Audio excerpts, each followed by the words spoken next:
What happens when your worst fear becomes your reality? Hi, I'm Brent Cassidy. Welcome to the Nightmare Success In and Out podcast, where we explore how to overcome your fears and nightmares and set yourself free. We're going to be exploring this topic with guys I was in Leavenworth with and others who survived their own nightmare. These stories can be inspiring, sometimes sad. There's some humor, but hopefully you can come away with a nugget of something that'll help you knock down some of the prisons you built up in your own mind. All right, Nightmare Success listeners, we are back. And you guys come here for what happens when your worst fear becomes your reality. How do you adapt, survive, overcome, set yourself free? Well, I want to give a shout out here to Ronnie Langford. If anybody was listening last week, we published his interview, which was fantastic. It was a great comeback story. But Ronnie was and is a member of a group called Linkboyz, a great group that I play a little bit of their music. I've got his partner here today, and Danny Mitchell actually goes by 3D also. He's actually got a song that is on the radio now. It's called Goodbye. Rescue Me. Oh, Rescue Me. I that's the first one I saw on there. You're right. I'm looking at the first one. It's Rescue Me is the number 2 one on here. I'm looking at Spotify. What a story. I was telling him this morning, we were talking that, so many people, that are going through their stuff. The great thing about Danny's story is that, it's not an easy road to get to where you want to be. Recovery can be zigzag, back, 2 steps back, 3 steps forward, knock sideways, have to get back up. For those who think it's just a direct line to success, it's not. And I think that's what's great about Danny's story is that he's here, he's making it happen. He's been through one hell of a journey, and his story is one where you just feel good when you hear about it. Before we get into that, because I can't wait to get into all this, let's recognize our sponsor here, Auto Plaza Direct. Who likes spending a couple of weeks walking car lots looking for a car? Then you go and you spend like 4 or 5 hours in a lot looking for a car, and then go into the dealership. It's kind of like a trip to the dentist. Well, there's a better way. Take away all the pain and hassle of getting a car. It's called Auto Plaza Direct. They are your personal car concierge. Just tell them the car you want, what you can pay, and they'll go find that car for you. They'll negotiate your best price and deliver that car to wherever you are. They also offer you warranties and financing. It's full service. Go to autoplazadirect.com to get started with your personal car concierge. The new hassle-free way, the car buying experience you deserve. Auto Plaza Direct. Tell them that Brent from Nightmare Success sent you. All right, Danny Mitchell, welcome in, man. Welcome. Thanks. Thanks for Danny drove over here from Collinsville, so it was a little bit of a drive. So I appreciate you coming in because it's early in the morning here in St. Louis. So Danny, I appreciate that. Yeah, definitely. It's an honor to be here. Anytime I can share my story and offer some hope to someone that's, walked through the same pathways that I've walked, and I'm always trying to do that for sure. And I think that's a great thing. I mean, this is one of the great things about this show is that, there's so many different stories of getting through your stuff and, being able to share your story and people being able to plug in and say, wow, that could have been me or that is me. How do I get to the next step? And, you've made some really hard steps and had to just keep believing in yourself to know that you didn't give up on yourself, really. Yeah, true. And, everybody's story is different. So it's like my story might help this one person, but this other person has no relation to it. So that's what's unique about these inspirational stories, combined, so it's gonna reach one person that it might not, reach the other. If we reach one person, we've done our job today. That's it, man. That's it. Well, take me back a little bit. I know you are from Illinois, just across the river, but what was life like for you growing up as a kid as we meet you? So one of the first childhood memories that I have was actually my biological dad and my mom. They got in a fight, argument broke out, my dad leaves, and that's basically about all I see from my dad for a while. So how old had you been then? I want to say maybe 3 or 4. Yeah. You know, Young kid. yeah, young, and then my mom had met another guy, which would later become my stepdad. So I have a brother and 2 sisters that I grew up with that are blood, and then my stepdad, he had a son and 2 daughters. So there was 7 of us kids. That's a large amount of people, family. And siblings. then I had 2 half brothers from my dad, a different mom, but they didn't live with us. Did you know them? I knew of Were they them. all in the same area? Like In the same area, I knew of them, but when I was younger, I really didn't get to see too much of them. I actually were you guys all in the same school district? No, but pretty close. Yeah, but they was a lot older too, though. So, so it was later on in life I would actually get to meet them and know them more. But taking you back to meeting my stepdad, 7 kids. We didn't really have much growing up. We grew up in a little town. It's actually in Collinsville, Illinois, but it's called State Park. yeah. It's a little poverty-stricken little community. Heard of that? Yeah, and that's basically where I had spent from 5 to 12 years old. I had spent there. As far as childhood, we had a pretty good childhood. As far as like doing family stuff and stuff like that. But like I said, we didn't have a bunch of money. So did your mom work? She did when she could. My stepdad worked every day. A lot of times she had to take care of so many kids. So, sure. But we actually lived in a 2-bedroom trailer, and there was 7 of us kids living in one room. So, wow. Yeah, and but like they always did their best for us as far as Christmas and holidays, and when we get out of school for summer vacation, they would take us camping and take us to Raging Rivers, take us to Six Flags. So like as far as childhood memories, like there was a lot of good ones. Yeah. My stepdad had struggled with a little bit of addiction. It didn't get too crazy, but when he used, like you could tell like his mood swings and stuff like that. So were you aware that he was using or not? Not at the time. Like, later I would find out, he was a functioning addict, as most people would call, because he could use and get up and go to work, and, versus, addict that's just fully being strung out. Yeah.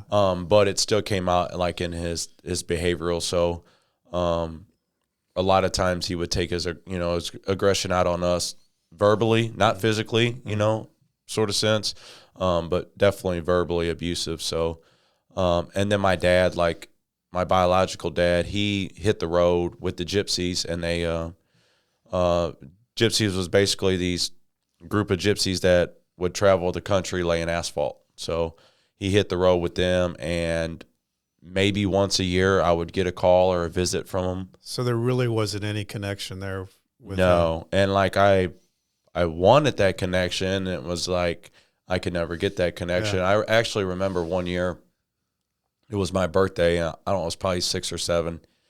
He called me and told me happy birthday and told me he was coming. So I was so excited. I went outside, and I lived at a dead-end street. So I'm looking down the street waiting on this big asphalt truck to come, because that's what he always pulled up in when he came, which was really fascinating as a kid to be able to climb and play in that truck. Big piece of equipment. Yeah. Yeah, so it was cool. Well, I sat out there for like 3 or 4 hours, and he never showed up, never called, and I just remember sitting out there bawling my eyes out. That's like something you see on the movies. Yeah, yeah. And actually, I wrote a song about that, but I haven't released it yet. But yeah, like as a kid, you don't understand that. You think it's your fault. And I remember like the time before he came, when he had come down, when I did see him, he had like some fishing poles and like a tackle box in his truck. And I remember like asking him for it, and he was like reluctant to give it to me, but he finally did.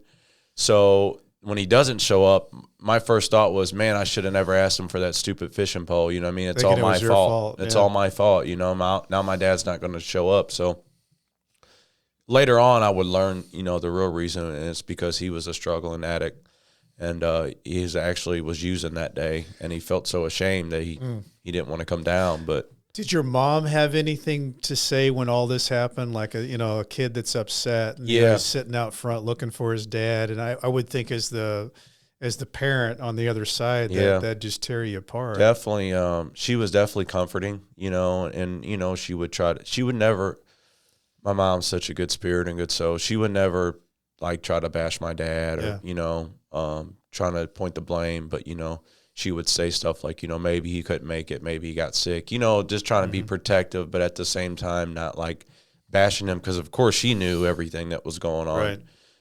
So, she tried to do the best with, the situation that she could. So as you got along and you got a little older and went to school and what was your school life like? School was pretty good. Like I was a really quick learner. I've always made good grades. I played sports. I was really athletic. Yeah. I had a lot of pressure from my stepdad being verbally abusive. It always felt like I was walking on eggshells around him, so it was kind of like that tiptoe.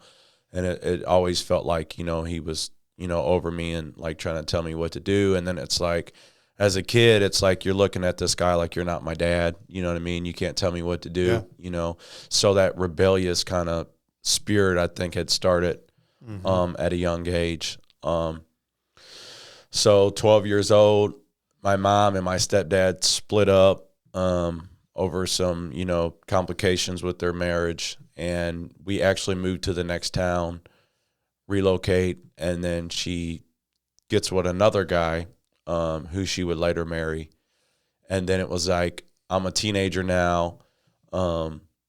Here's this new guy trying to step in, and it's just like I'm looking at this dude like, yeah, he's kind of like an interloper, an imposter. Like, dude, you're not going to tell me what to do. Get away from me. I've already tried to step that thing. It didn't work. Yeah, like I'm done with that. Yeah, I'm done with that. So it was like I would go out of my way. Just if he says not to do something, I would go out of my way to do it.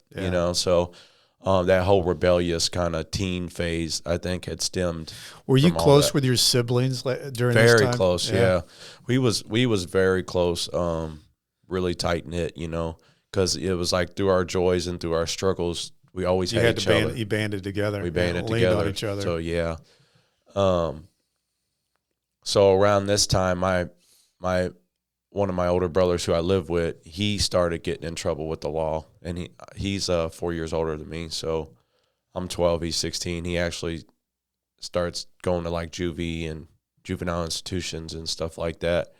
So when that happened, it really started to tear us apart, and it was like, here's one of the persons that I look up to, and he's no longer around, you know. So I'm getting in fights with kids at school. It's like, you always want to run to your older sibling and tell him I can't do that with him because now he's locked up, you know. So,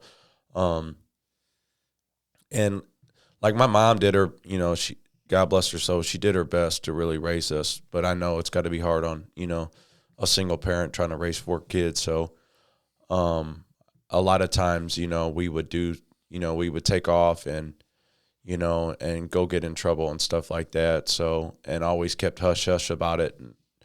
Before I know it, I found myself, getting in trouble with the law, hanging out. Like we got a lot of cousins, and our family's like really big, but a lot of them are older. So I would hang out with a lot of them, but they always, they would hang out with the older crowd. So I found myself around them. So started, smoking weed and drinking like at the age of 12, 13, smoking cigarettes. Because really you were with the older crowd. Right. Yeah. So even though they're experiencing this, firsthand, 17, 18. You're just a kid. I'm just a kid, and so that's basically where my trouble had started. So did it seem normalized when you were in that environment? Because I've talked to a lot of different people that have gone through that. Did you feel like because these were the people you knew and family and that it just seemed okay? Or yeah, absolutely. Like even with my addiction, like I remember going to parties and like all my friends, cousins, and family. I mean, they're sitting there getting, they're just drinking, drink after drink, and it's to the point where they're just, heavily intoxicated. So to me, that was the normal. It was just like the way you did it. Yeah, like I never looked at drinking like a social thing or something. It's like if you drink, you're supposed to get wasted. You know, if you ain't puking, you ain't drinking enough. So definitely the abuse of alcohol and drugs, you know, had started from that, you know, and it was like, yeah, that was socially accepted in my family to smoke weed and to drink alcohol and yeah, so it was a sense of normalcy. Did you start thinking as a kid at that time, you're in high school, did you think that maybe you had a problem, or did you think that you had any addiction, or did you just think, I'm just living life? No, I just thought, man, I'm just living life, you know, I'm living. Did it escalate? It did. Yeah. Yeah, it did over time. So how did that all happen for you? So probably like 13, 14, tried cocaine. Did that occasionally. You know, that was really expensive when I was younger, so it's not like we always had our hands on that. But then I remember trying like Oxycontin and Vicodin for the first time. And I think I was like 14, 15.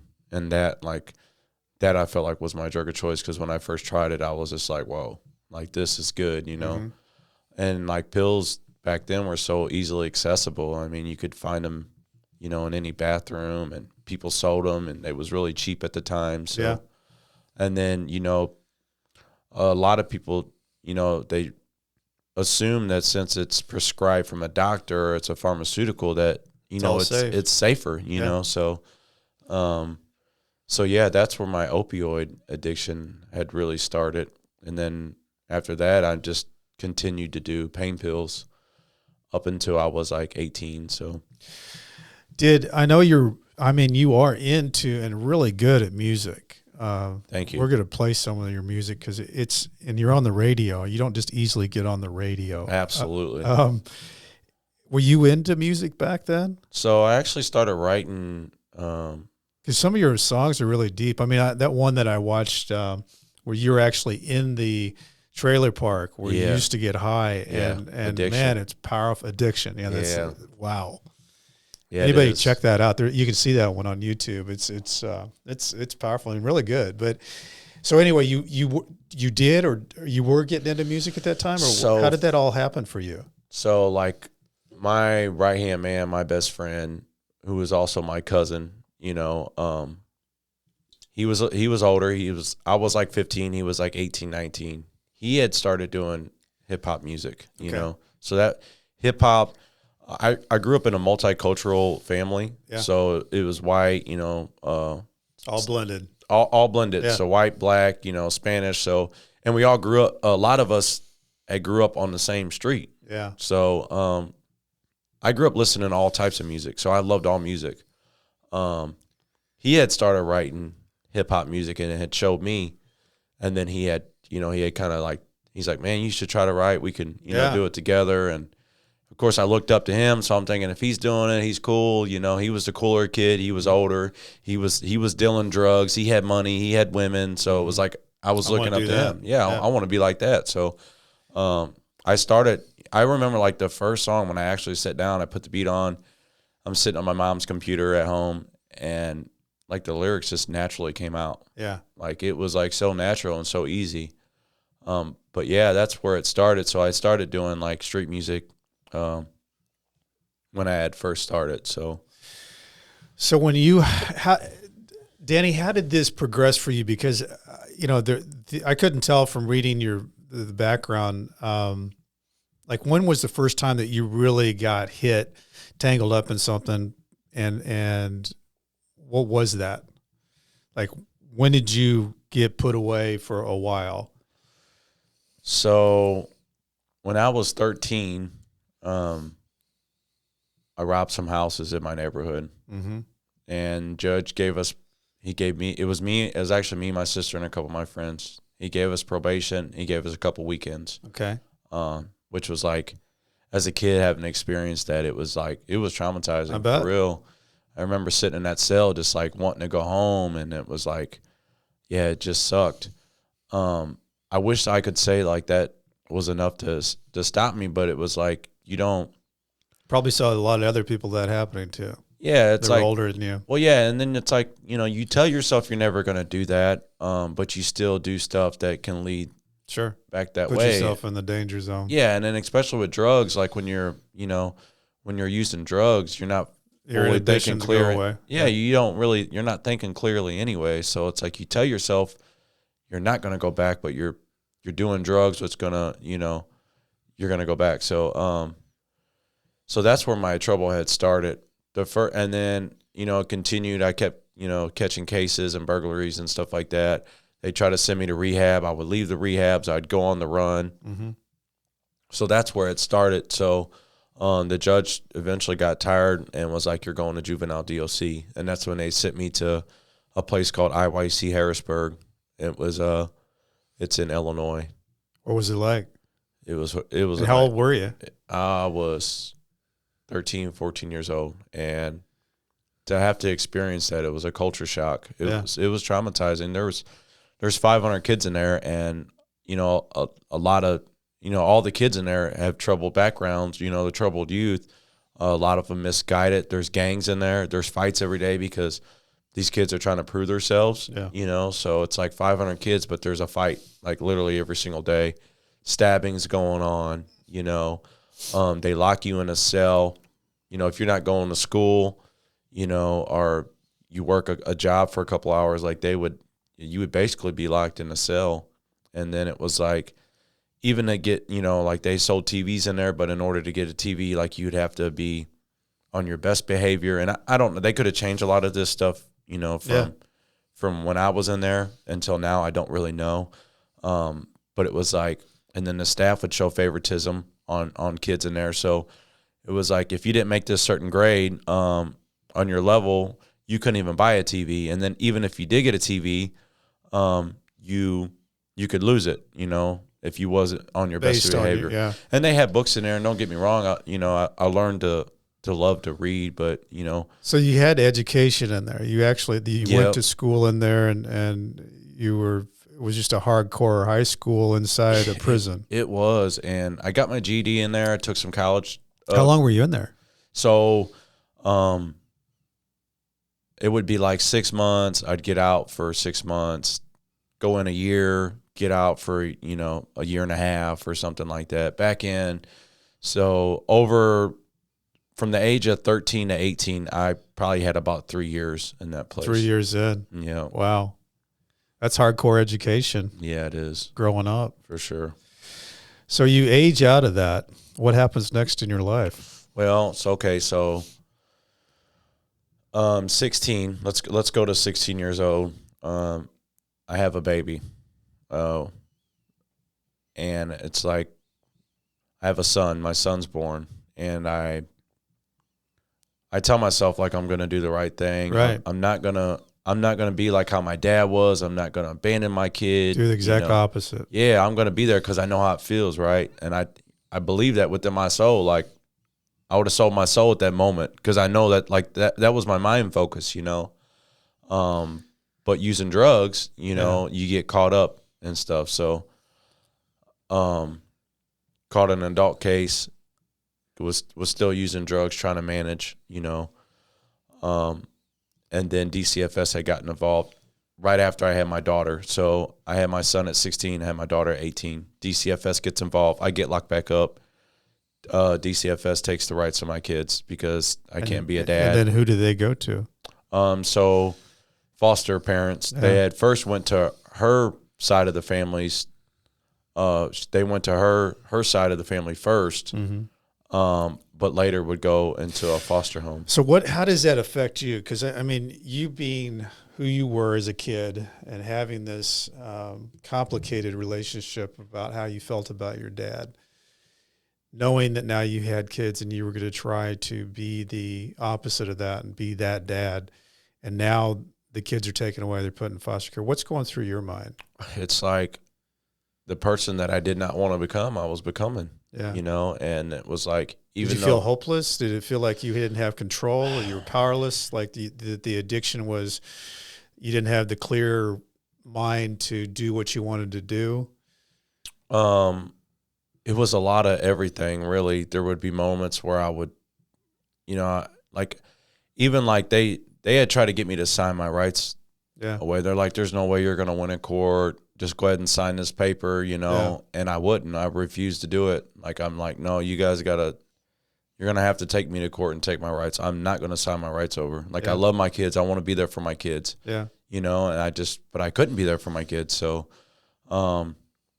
yeah, but when I had lost the rights to my kids, and they did give me chances. They'd offer me help to go to rehab. I went to rehab. I actually completed it, but I got out and I started using again. Mm-hmm. Then I got locked back up. So it's not like they didn't give me a chance. You were just in and out. I were just in and out. I was in that young phase, and for many years, like I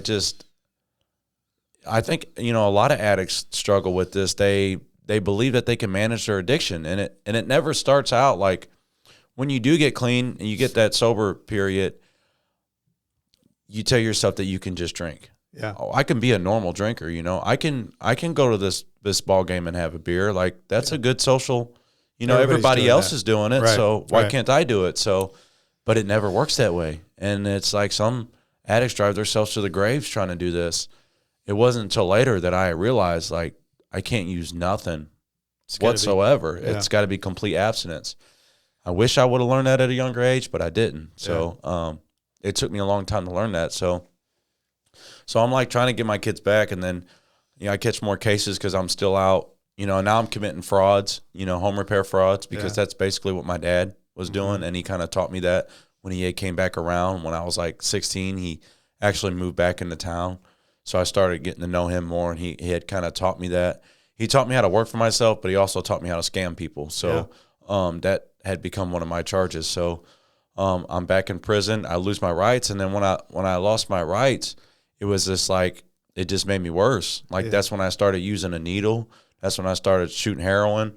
Like it just I just lost took you hope. all the way down, hit the rock bottom. Yeah, I just lost hope, and I just gave up on like trying. So what when that happens, because going in and out of prison, catching different charges and going back and getting out, trying to get clean, coming back, getting out, losing your kids, hitting rock bottom. Because at some point, because I know that at some point you make this change, but then you actually go back again. So how does that all happen for you? Because like at the time period that you lose your kids, like where are you in like the age world? 21. Okay, so you're still a young kid. Yeah, I'm 35 now, so like 20. Yeah, like 21. Yeah.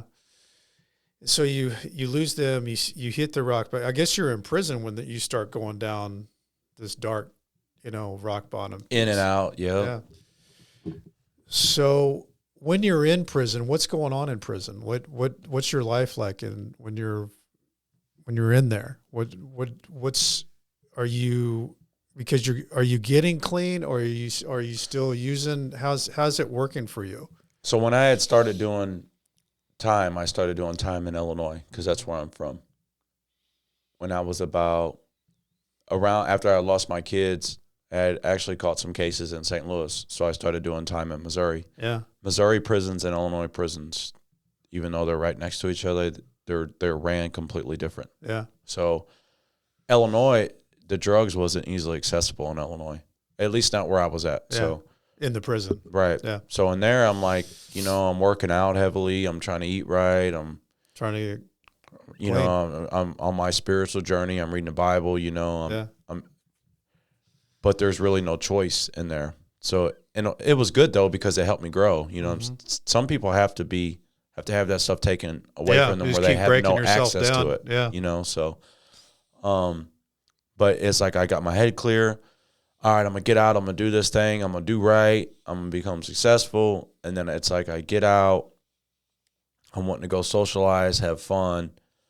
Before I know it, I'm drinking. Lead you back down the wrong path. Before I know it, I'm wanting to upper because I'm so drunk, you know what I'm saying? And then, I do an upper like meth or cocaine, and then it's like I'm too up, so now I want something to calm me down. So now I do some opiates, some heroin. Oh, now I'm right where I want to be. So now I'm doing heroin every day. Before I know it, I got a $500 a day habit. And you're spiraling. And I'm getting sloppy out here. I'm not completing work. I'm scamming people. I'm robbing. People are letting me in their house. I'm stealing stuff out of their house. Yeah. So just support your habit. Just support my habit, you know. So I'd get locked up, and then, like when I had first went down to Missouri, it was my longest stretch ever. It was 6 years. That is a long stretch. Yeah. Where were you in Missouri? So I started out at Algoa Correctional Center, then went to Pacific.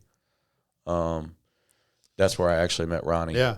So, and then later would go to OCC, which was a year-long drug treatment. But like in Missouri prisons, like the drugs are just so easily accessible in there, you know. So I started cutting hair in there.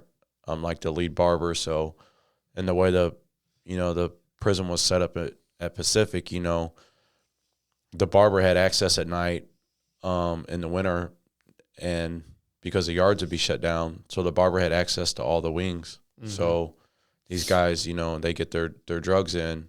Well, who do they need to carry it to the next wing? The barber. The barber. They're going to look out for me, though. You know what I mean? They're going to bless me. So here I am. I got drugs galore. I remember one day I was going to get someone for a haircut, you know, and the guards, you know, they let the barbers go in the wings and, you know, go to the cells and grab the guys. I go up to the cell, and they're all in there shooting heroin. And they're like, come in. You know, and like you're the barber, you're the popular, you know, you could be the popular guy being the barber, you know what I'm saying? Barbers got respect, unless you give bad haircuts. Unless you give bad haircuts. At first, I had some friends that were pretty pissed off at me. It's funny because I didn't really have a hustle in there at the time. I wasn't getting much money, and I'm like, man, I need to do something. A barber slot came open.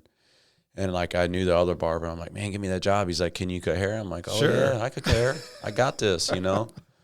But luckily I had some friends in there that were like, yeah, you can cut my hair, you know what I mean, be a crash dummy. So over time I got better. But, but then it's like I'm, you know, back to going to get this guy for a haircut. They're in there shooting dope. He's like, come on in. You want a shot? You know what I mean? So it's just like Are you staying in touch with the outside world when you get put away for 6 years, or are you just in for your stint? I got my mom as my number one support.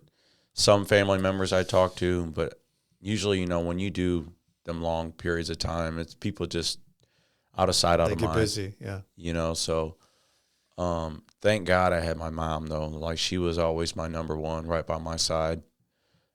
Never really had a woman to stay by my side, so you know, it's rare. So you get done with this stint. That's a 6-year stint. What are you thinking in your mind getting out now that you've been in for a while? So I was getting high in there up to like probably like my 5th year, and then that's when I met Ronnie. We started going to church, started doing the Christian hip hop. They let us do it in a church. We're doing shows in there. People are loving it.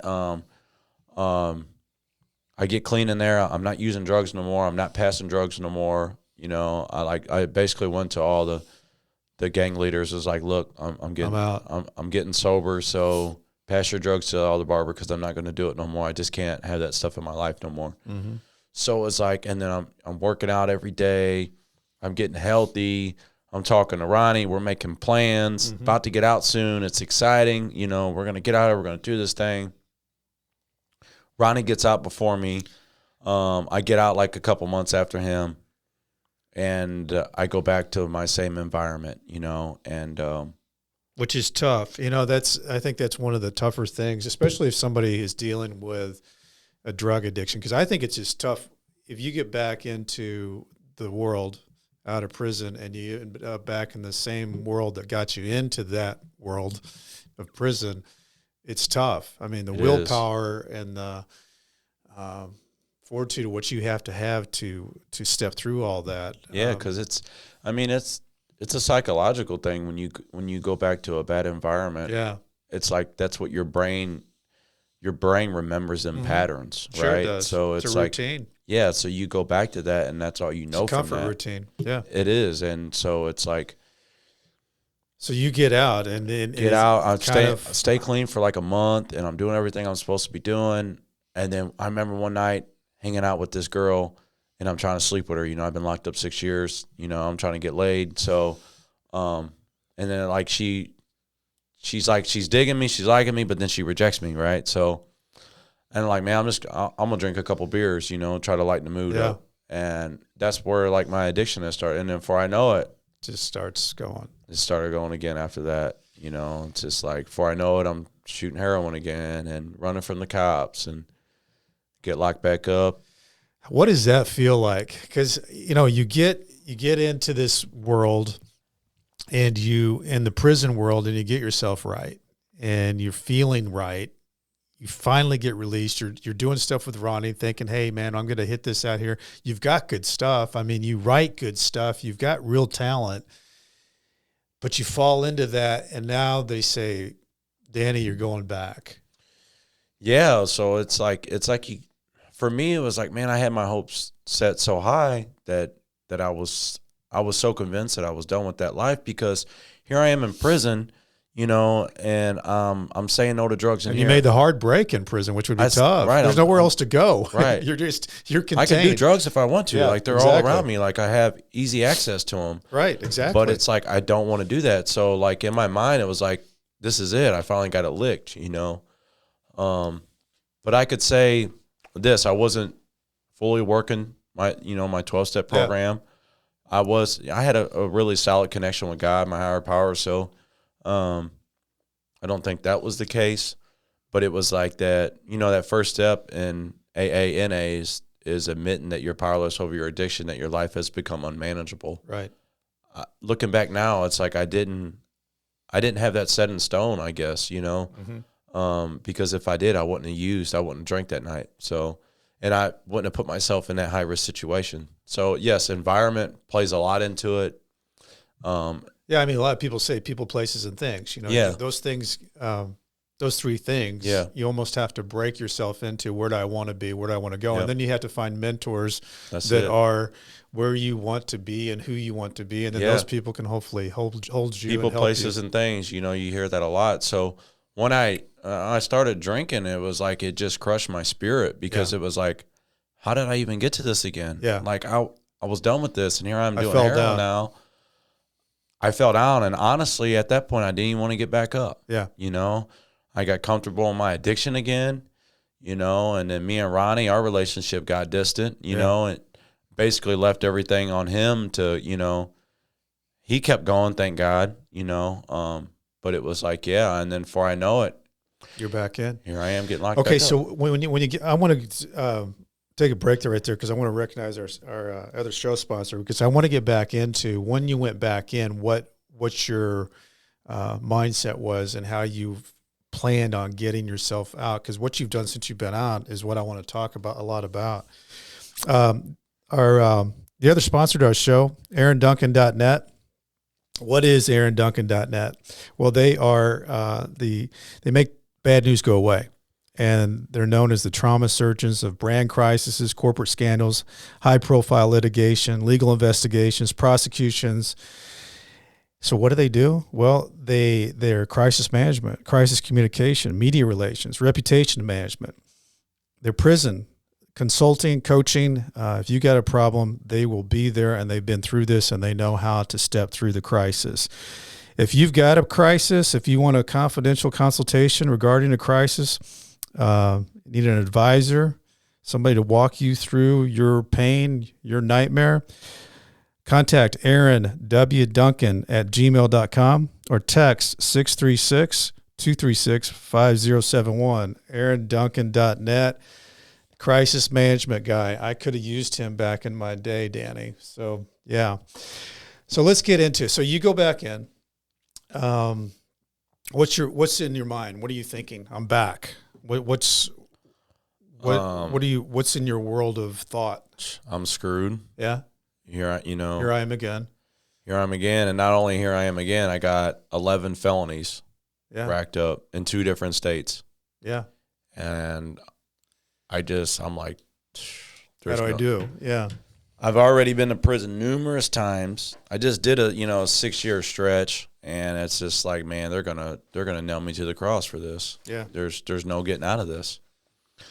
And I remember just talking to God and thinking about my destiny, because I've had a lot of visions about the music and the ministry that I'm involved with, and it's just like, even how we got the name Linkboyz. I don't know if Ronnie had said it. He did say a little bit. Did they lead you through the darkness? Is that part of what it is? Yeah. So one day, when we're doing the Christian hip hop in prison, I felt like the Spirit was just like, open the dictionary and look at the first word you see. And I did. And the word Linkboy was right there. And I read it, and it said in 1600s they would hire guys to hold lamps in the street at night to shine light to help people help make a way home for people. So that's awesome. I love that because I never knew that until Ronnie was talking about like that. It was like it's a real thing. It's like something when you which hear, is such a great when you see title. something like that, when you experience something like that, and then here I am getting like visions from God, like I'm seeing us on stage. When you get this, it's like can't nothing hold you back. It's like like you're doing what God's calling you to do. So, but then I relapse and I'm back in prison. I'm asking God. I'm like, I'm wrestling with him. I'm like, how can you show me all this stuff? And then here I am about to go do a whole bunch of time. Like, this ain't going to work. I'm 30, 31 years old. I go do 10, 15 years. It's just over with, Yeah. There's really nothing else, And I meant to ask you too, Danny, as you're going through all this, I know your mom's connected with you. Have you had any type of connection with your kids in this time period that's going on? So they're off and no. So okay. Yeah, so that now we're about to get, to some good stuff. Okay. So here I am sitting in prison and I'm just like, I am just shaken, broken. I'm exhausted. I feel hopeless. I don't want to try no more. I just want to do the best I can with what I got in this life. If it's prison, then so be it. Then I'm gonna be the best convict that I can be. You know what I'm saying? So, but I'm still trying to get my mind right, and I'm talking to God. And I'm like, if what you had shown me for the Linkboyz, the vision, if that's it, Lord, then make a way. Mm-hmm. And I wasn't. It's not like I was trying to get out. Like I know I had to pay for my crimes, right? Pay for my mistakes. So it wasn't like I was like begging God to get me out of it. Like I was ready to accept whatever consequences I had. You just wanted something better. But it was like, Lord, if there's something different that you want me to do, make a way. Yeah. Because I can't. I'm not seeing it. What you're doing. I'm not seeing it. So it was like right after that, my son, who I haven't talked to in 12 years, my niece gets a hold of him on Facebook, reaches out to him, and I'm locked up. I'm in St. Charles County Jail right now when this all happens, and he wants to talk to me. Wow. Yeah, and I actually got to talk to him, and I wrote him a letter and kind of explained to him, what was going on, stuff that happened, but he wants to be involved in my life, and then man, that had to hit you hard. It did, and it's in a good way. Yeah. I'm excited to hear from him, but at the same time, it's like, here I am in jail, you know. I got to get out. How do I get out of this, And then I got a public defender because I got no money. I don't have no money for a good lawyer, you know what I'm saying? So she comes to me and she's like, I can get you a year-long drug treatment at Ozark Correctional Center. Wow. She's like, but the catch is you have to take a 15-year backup. And I'm like, dang. You want to explain that? How that works? Yeah, so it's like, okay, you go do a year in this treatment center, you get out, but if you mess up your probation, they're going to sentence you to 15 years. Yeah. And that's actually the probation that I'm on right now. I got a 5-year sentence, 15-year backup. And going through all this, like in and out, back and forth, I'm like, there's no way I'm going to walk. I've never been able to walk down papers for a year, let alone 5, So, but at the same time, my son's back in my life. You want all this, right? The good stuff. Yeah, like I want to be out, and it's like, man, it sounds like a lifeline to me. Yeah, and it's like good for this public defender. Yeah, and I'm like, Lord, is this What's her name? You remember?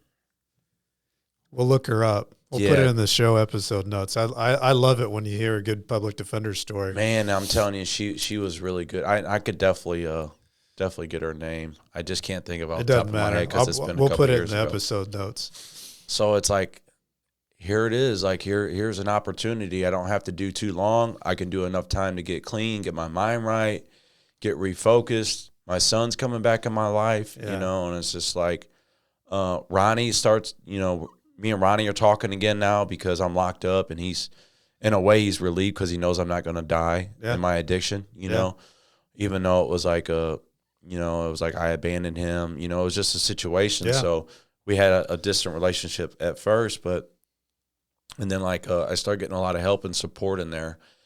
And then I go to the rehab. I'm doing everything I'm supposed to be doing in there. And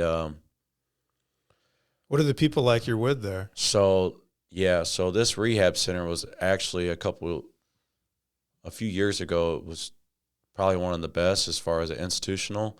Because until you mentioned it, I didn't even know about it. I didn't even know we had something like that in Missouri. COVID hits, Okay. right? This is right when COVID hits. Okay. I get locked up. It was right after our like little 2-week lockdown for everyone, and it changes the whole atmosphere inside the I think drug it'd be treatment. a terrible time to get locked up. It changes the whole atmosphere inside the drug treatment. So it's a year-long drug treatment, but courts shut down and they're not sentencing people to this drug treatment. Yeah. They have to keep it open because it's the states, right?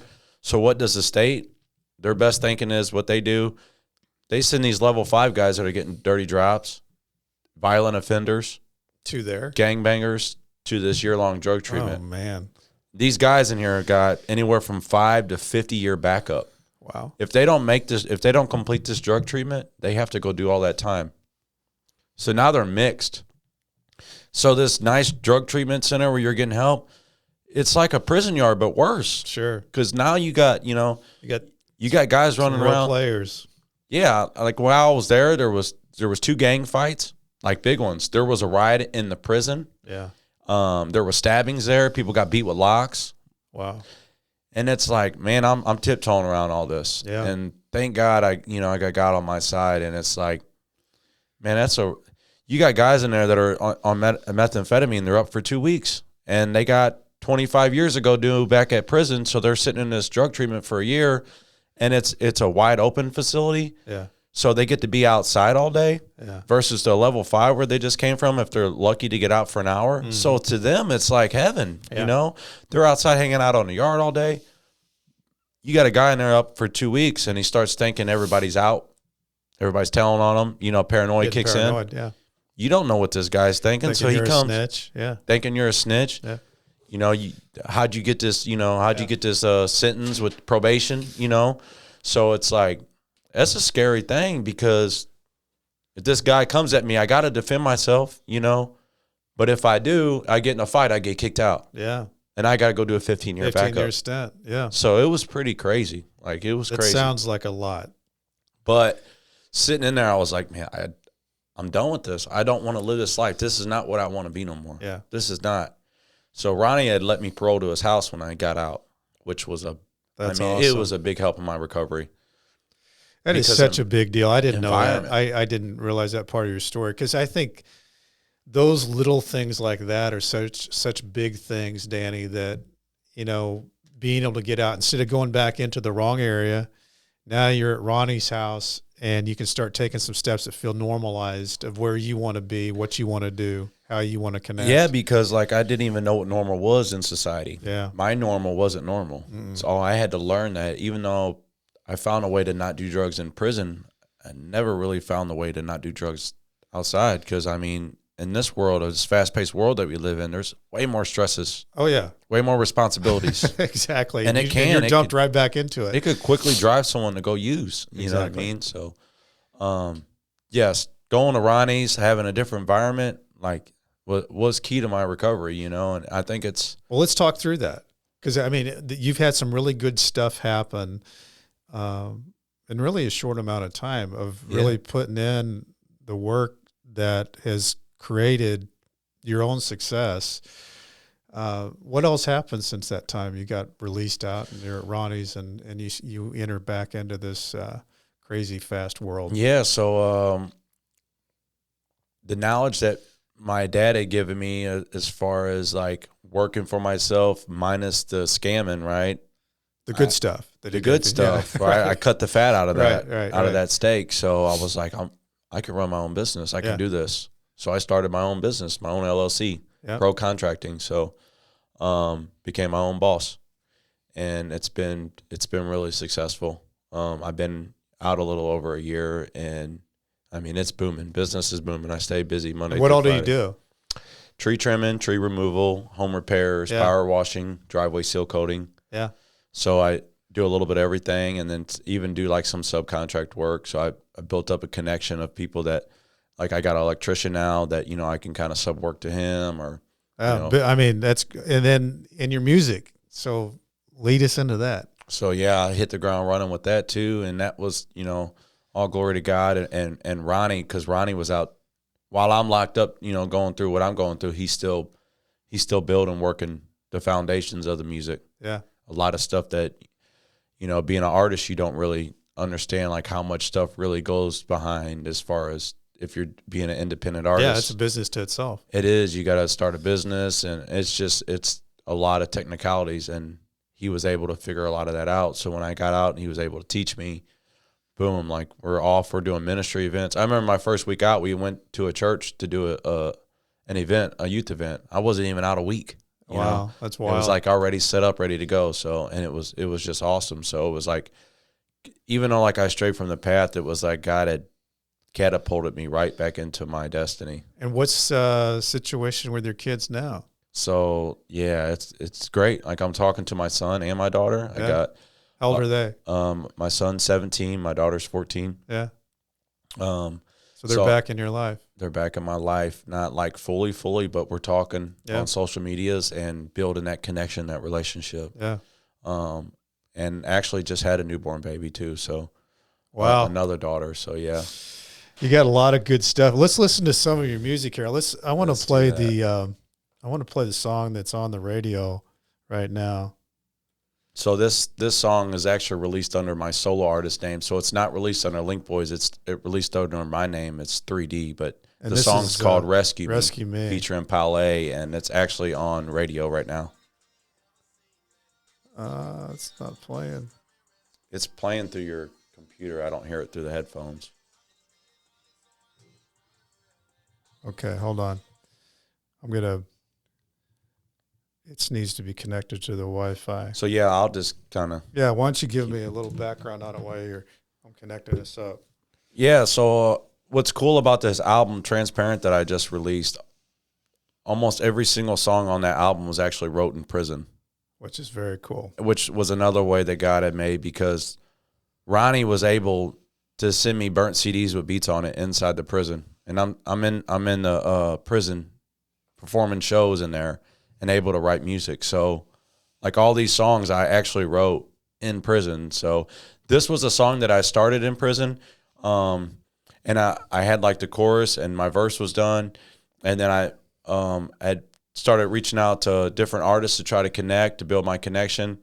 And this guy, Palais, was already on the radio, reached out to him on social medias. I sent him the song. He wrote his verse, changed the chorus around a little bit to kind of give like his own flavor to it. We had sent it to the radio, and they love it. So let's give it a listen. All right.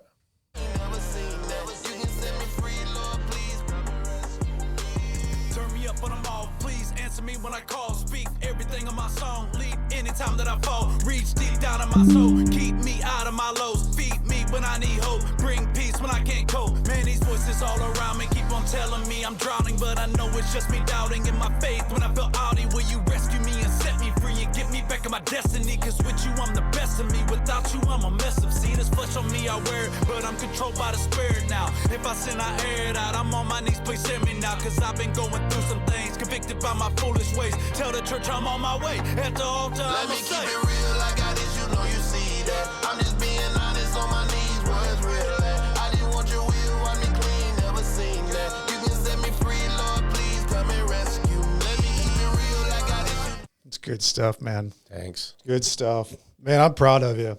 Thank you. Because, we talked about this, Danny, because, trying to get right, trying to find your ways is never clean, easy. It's messy, and you have to crawl a little bit and get dirty and step back up, and you get knocked down, and then you got to figure out, do I want to just be down, or do I have a reason to get up? And the cool thing about your story is that somewhere along the way, you actually just could have given up. Yeah, I mean, you absolutely. could be not here with us. It's true. And there's something, that happened to you that just said, man, I don't like what this is anymore. I'm not living in this neighborhood anymore. I'm getting out. And that takes a lot. But I think the message of that is that you can. you can if you set yourself in the right mindset and look for people who are going to help you get there, because you got all the talent. I mean, you're smart. Yeah. It's just not falling into that ugly stuff, and just keep eating out of the good stuff and filling up on that. So it's cool. It's a great story. I'm glad that we were able to do this. I want to ask you though, out of all the stuff that you've been through, because you've been through so many different layers of fighting it, getting it, and making it. What do you think's your biggest takeaway through all this? Don't give up. Don't give up. Don't lose hope. Any pathway to success, you're going to make mistakes. Yeah. You're going to fail. Yeah. It's part of becoming successful. Yeah. You know, and don't be afraid to try different things. You know, don't be afraid to step out of your comfort zone. Sometimes that's what it takes. You gotta retrain your thoughts. You know, so your biggest battle is going to be the mind. So. Yeah, and we talk about on this show, you know, everybody builds up prisons in their own mind. Yeah. The question is, how do you break those down? Because it's such a hard thing to, get to. How do you get to that point where the scary stuff, we call this nightmare success, the scary stuff is you got to go walk through, around, over, under the stuff that scares you, the stuff that makes you nervous, the stuff that might be your own nightmare, to get to that other side of where you want to be. And your thing is that, man, I got so much good stuff over here. I got kids. I got the talent of music. I know how to build a business of my own. You just had to get there. Yeah. And that's I think that's so. Really Yeah, cool. it's so I've been out a little over a year. I own a business. I've released 2 albums. Working on a third. Let's album. talk about where they find you, Danny, on here, because I just found you on Spotify under 3D. Yeah. I'm assuming you're also under Linkboyz. Yeah, so Linkboyz is the group, which is me and Ronnie, which is his rap name is J7. J7 3D, and then you can go to YouTube and see all the cool videos, because you guys got some cool videos. 3D Linkboyz or Linkboyz. Yeah, if you look up either one of them. 3D on all my social medias, The Real 3D. You know, Instagram, Facebook is 3D. TikTok is 3D Linkboyz. So, check him out. Little Google stuff. search is It's the real stuff too. When you see Danny on these, I mean, his setup and the way they film these, it's powerful. It's good. Thanks. Really good. I was showing it to my wife the other day. She said, "Wow, you could interview that guy." Nice. I am not a rapper and I don't sing, but I did write a book. It's called Nightmare Success. Check it out. It's at Amazon, Barnes & Noble, Walmart. If they don't have it, tell them to order it. Love all the back and forth and the support I get on the social media comments. If you got a chance, I know it's a hassle, but man, Apple reviews, if you can go, it just puts the show on steroids for promotion. It's pretty easy. You just go to my page on Apple, scroll down, see where reviews are, hit write a review, boom. You don't even have to say much, just write a review. Follow me with the bell on Spotify, hit the check mark on Apple, listen everywhere else, Apple Music or Amazon Music, wherever you get your podcast. Check me out on BrentCassidy.com. That's where everything's going on. Leave me a message. As I used to say to my people when I was writing my emails back and forth at Leavenworth, stay strong. I'll do the same. Danny Mitchell, thanks so much for coming over today and sharing your story. It's good stuff. Really good stuff. Nightmare Success in and out. Thanks for being here today, folks.